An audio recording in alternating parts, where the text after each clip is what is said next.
Wala, naka-apply na pala siya. Vlog natin today ay wala.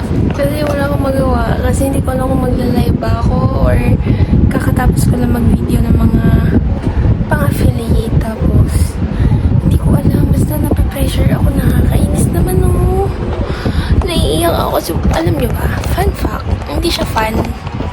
Pero fact. Wala akong scholarship.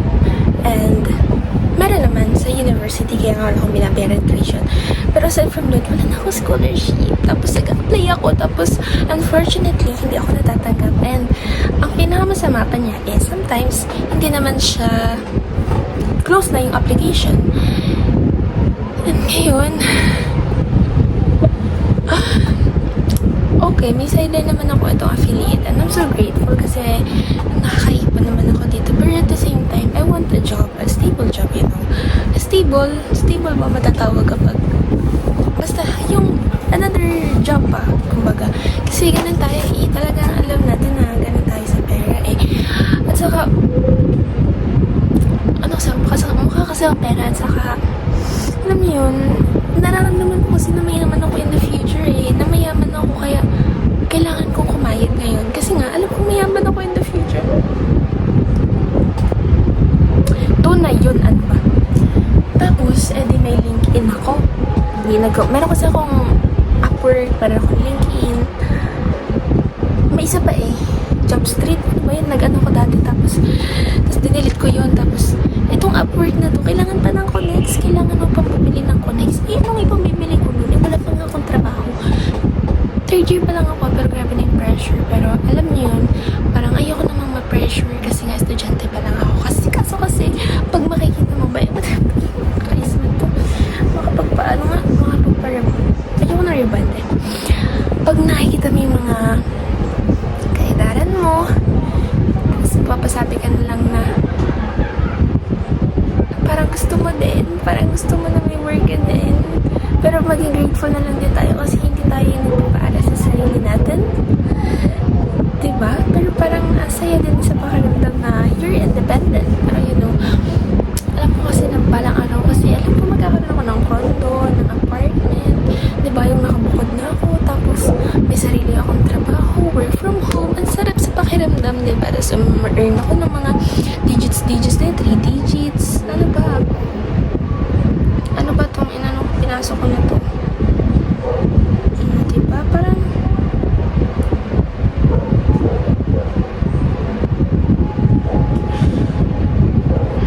ano ba to? Open. Tapos alam niyo ba, nasa point na ako na nag-message na ako sa mga LinkedIn connects ko kung may offer ba sila sa akin na job.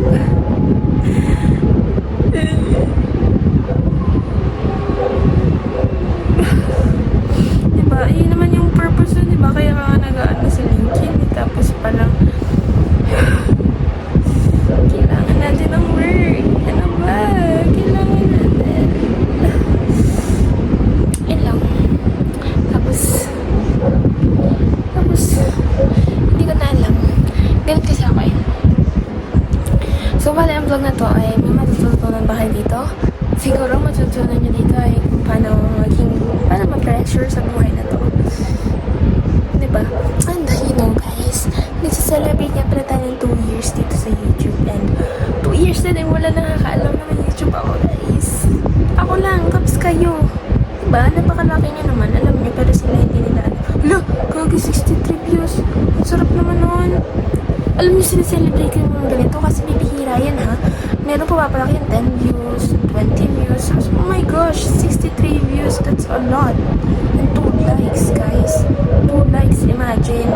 And yung analytics natin, pag tinignan nyo, diba? Ganito yung analytics natin. Grabe, hindi nyo akalain, guys. Ganyan, kita nyo yan. 84.4K. 84.4K. Gusto nyo mag-tutorial na lang ako dito para naman may say-say, diba? Bukod sa dito kasi, ayoko na kasi ng mga nakakainis. Ano bang gusto niyo tutorial? Ano ba yung alam ko? Ano ba yung mga alam ko gawin? Paano mag-upload ng video? Paano mag-live? Alam niyo, napakadami kong account sa aray ko. Ang dami kong account sa TikTok. Tapos dito sa YouTube. May account pa nga ako dati sa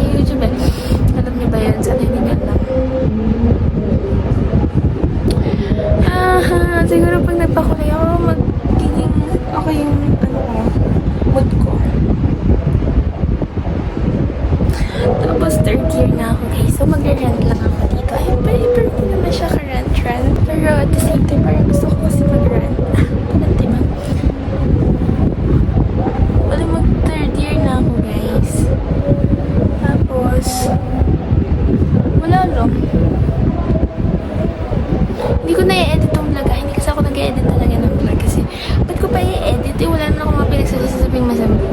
Doon yun naman ang pag hinatay ko yan dito. Kasi, talaga dapat lang to. Kasi alam ko kasi alam ko hinahanap din yung mga vlog ko. Tapos, parang sa tingin nyo, ang tamad ko mag-upload, which is true.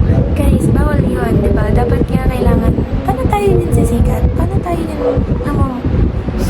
madidiscover kung tamad tayo mag-upload? Dapat nakikilala nyo. Kabilangin natin yung mga videos na na-upload natin.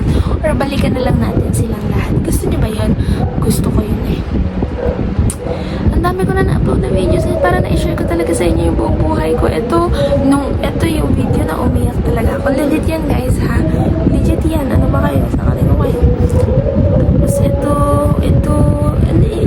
hinuhuli ko pa kayo eh. Gusto ko malaman kung ano yung mga gusto nyo vlog. Meron kasi dito mabot ang 500 views. Tapos ang vlog lang naman nung joke lang. Minsan naman siya. Kaso nga lang, hindi ko alam sa inyo bakit hindi ko mahuli talaga yung panlasa ninyo. Ba't ganun yung lasa ng tubig? Ayoko talaga ng tubig na hindi malamig eh. Parang nasanay na ako sa malamig. Ito who's gonna watch this 530 views? Ano natutunan nyo doon? Charot lang. Vlog ko pala yun. Okay, so, ayan. Dito tayo nag-start. Tapos 2 years na. Ang dami na nating na-upload, guys. Bibilangin ba natin sila? And tourism student pa rin ako. Hindi ako mag-shift. Ano ba kayo? Gusto nyo to? Joke lang. Alam niyo dati yung mga ginagamit kong makeup, ano lang siya, diba? Makikita niyo pulbo, kasi nga sensitive to mukha ko. Tapos, nung na-discover ko yung skincare ko, parang, ay, pwede pala ako mag-inarte ng bonggang-bongga. Diba? Tapos dati walang baka din yung na yan. Tapos ngayon, lagi na nakangiti. Parang gusto ko kasi ano ba yun? Tupa na ako kasi naman eh. Pwede namang i-adjust dito eh. Ayan na, diba?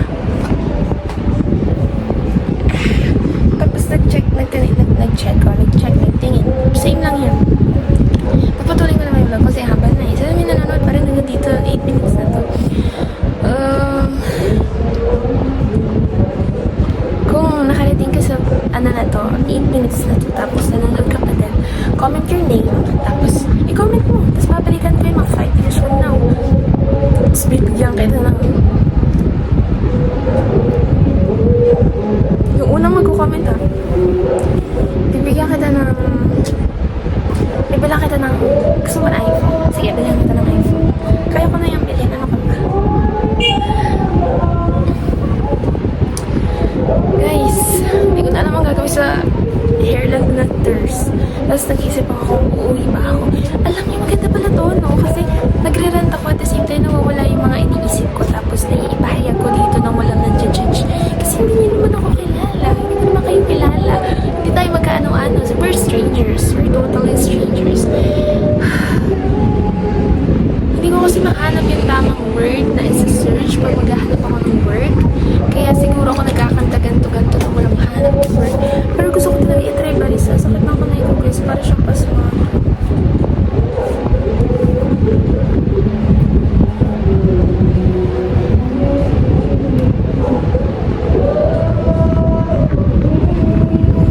Mamaya kasi tatawagin ako sa baba para magtinda.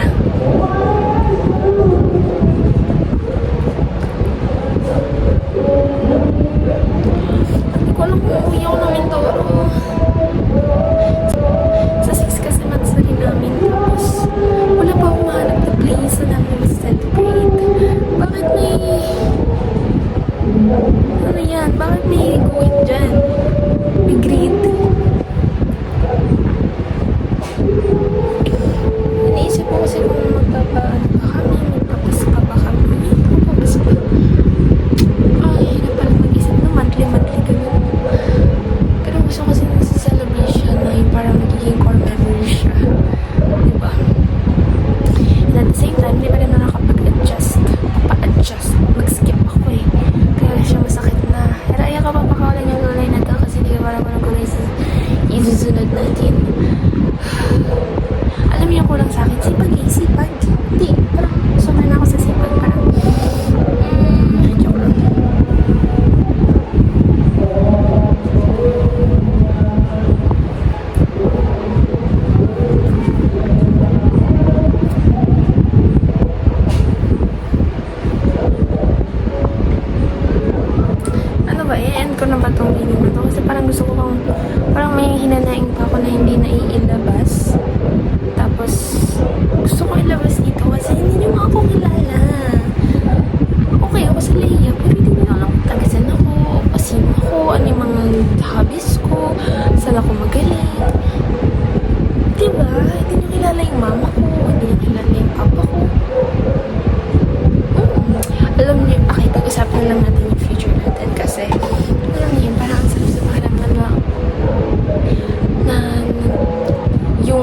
sinasabi mo is about sa future mo. Kasi alam mo naman kung ano mangyayari sa future mo eh.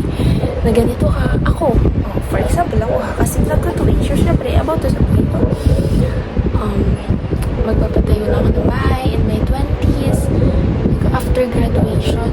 Pagka-graduate ko kasi, feeling ko kasi may ano na ako, may sarili ng condo or apartment. So, doon muna ako sa condo ko. Tapos, habang nagpapatayo ako ng bahay kasi may lupa na din ako niyan. Siguro ano ilan taon yung 23? 22? 24? I don't know. Pero ganun, mga ranging from 22 to 24, may sarili na akong lupa, bahay. Tapos papatayo ako. Kasi hindi ko alam kung sa Mindoro ba ako papatayo or dito sa Batangas. Maganda din kasi sa province, guys. Pero kasi sa Mindoro, parang nakakainis kasi laging promo. Pero dito naman sa Batangas, parang maganda din naman siya, di ba? And kotse, kasi talaga pinangako ko sa sarili ko, bibilang ko ang sarili ko. At alam ko mangyayari yun. Makakabili na ako ng kotse pagka-graduate. Yun ang regalo ko sa sarili ko eh. And kaya nga, ito, grabe talaga yung mga ginagawa ko guys ha. Kasi ngayon, nag-affiliate ako.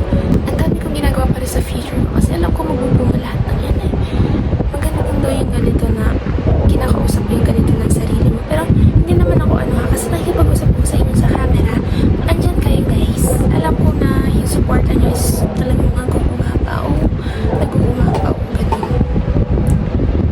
Diba? Kasi tinan nyo maya-maya makikipag-collab na ako ng Ate Donalyn, Ate Zainab, sino nga ba? Sa Ong Fam, diba? Ong Fam, hey guys. Tapos, since pandemic kasi talaga pinapanood ko ang si Ate Zainab, Ate Zainab, sila Jamil, guys. Jamil, sino bang hindi naging fan ng Jamil at saka Liko? Madami. Ayan. Madami guys. Madami. Sobrang dami, diba?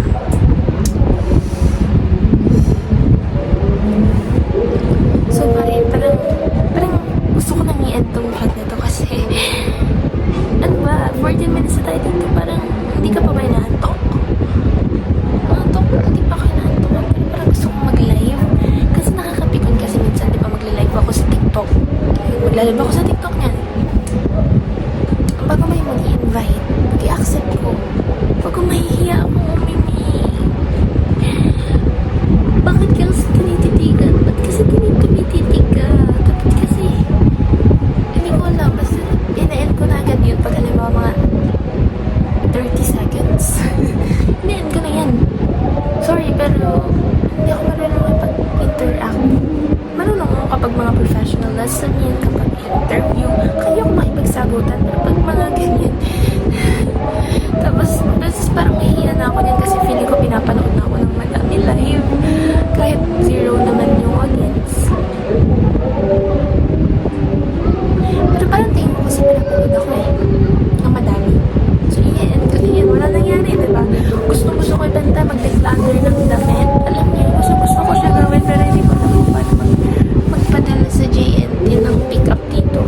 Ako pa talaga yung mapunta sa kanila. Ayoko nga lumabas ng bahay.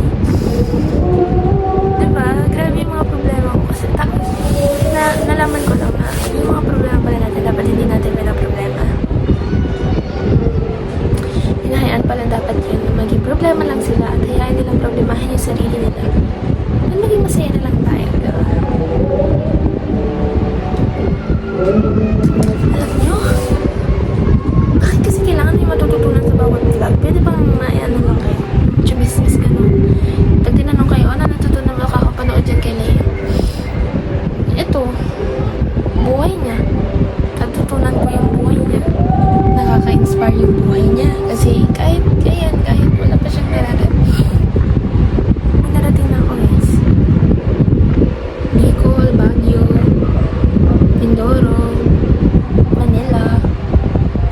Dami na. Opo ko sa inyo guys. 17 minutes na tayo dito nagkukutuhan. So,